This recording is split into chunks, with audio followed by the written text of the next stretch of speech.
Hi Nate, I'm Liz Palmer and I'm just doing the re-critique of the transfer scenario, and this is my daughter Eiley, and she is going to be my patient tonight. She is Edna, playing the role of Edna Kramer, the 76-year-old woman with the left-sided CVA. So the first thing I would do in this scenario is I would go to the nursing station. I would fill out my worksheet with the patient's name, her birth date, her client ID, see if there's any DNRs or if she has any allergies.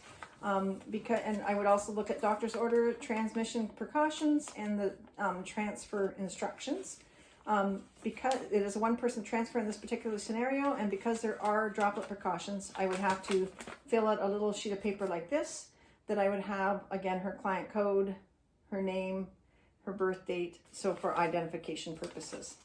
So once I'm at the nursing station and I have filled out my worksheet and I have my little scrap piece of paper, I put that in my pocket and I will begin the scenario. So I filled it out. I know it's one-person transfer. I know she requires a wheelchair.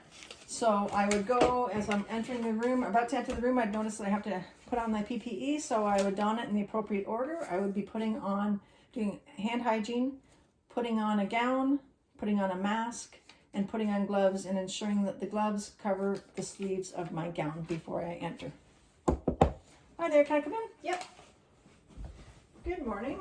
Good morning. My name is Liz Palmer, and I'm a practical nursing student from Durham College, and I'm here to get you ready for breakfast. So I'm going to transfer you from the bed to the chair. Is that okay? Yeah. Okay, so the first thing before we get started with anything is I just got to check ID. So I'm going to look at what's your name? Edna Kramer, And what is your birth date? May 7, 1944. Okay, and do you have any allergies? No. Okay, and your number is correct. So I have the right person. So I'm going to rip this up and I would put it in the Sharpie container because I don't want it coming back out.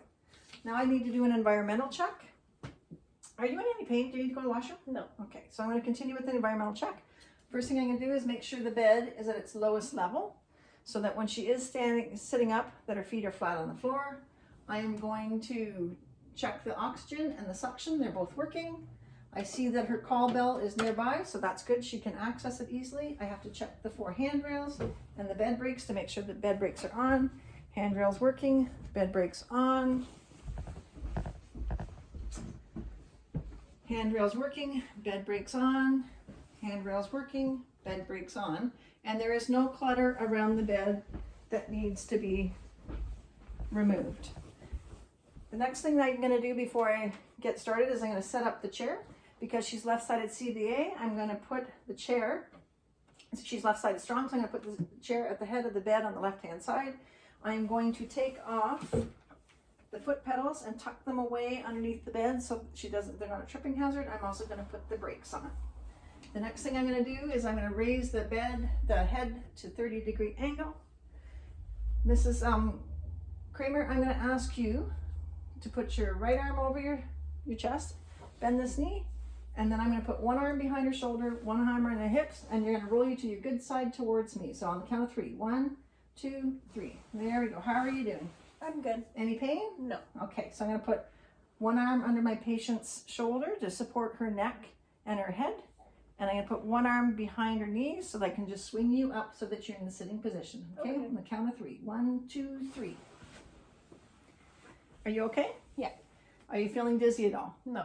So I'd wait at least 1 minute or longer, however long it takes for her, to make sure that she's not struggling with postural hypotension. When she's feeling better, are you feeling dizzy at all? No.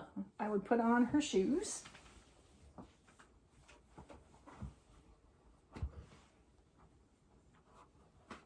There we go. Okay, then I would have you, can you just scoot forward just a wee bit, Mrs. Kramer? Okay. So I want both her feet flat on the floor. I'm going to raise the bed just slightly. In this particular case, I think she's fine. Her hips are just slightly higher than her knees.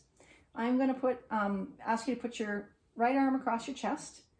I'm going to put my legs, one of my legs, my knees, to support your right leg, your weak side. I'm going to put my hands on your hips to help you. I'm going to ask you to lean forward a bit, and when we're about to stand up, I'm going to ask you, if you can, to use your good arm to help push off, okay? So I'm using proper body mechanics, and on the count of 3, I'm going to have you stand up. 1, 2, 3.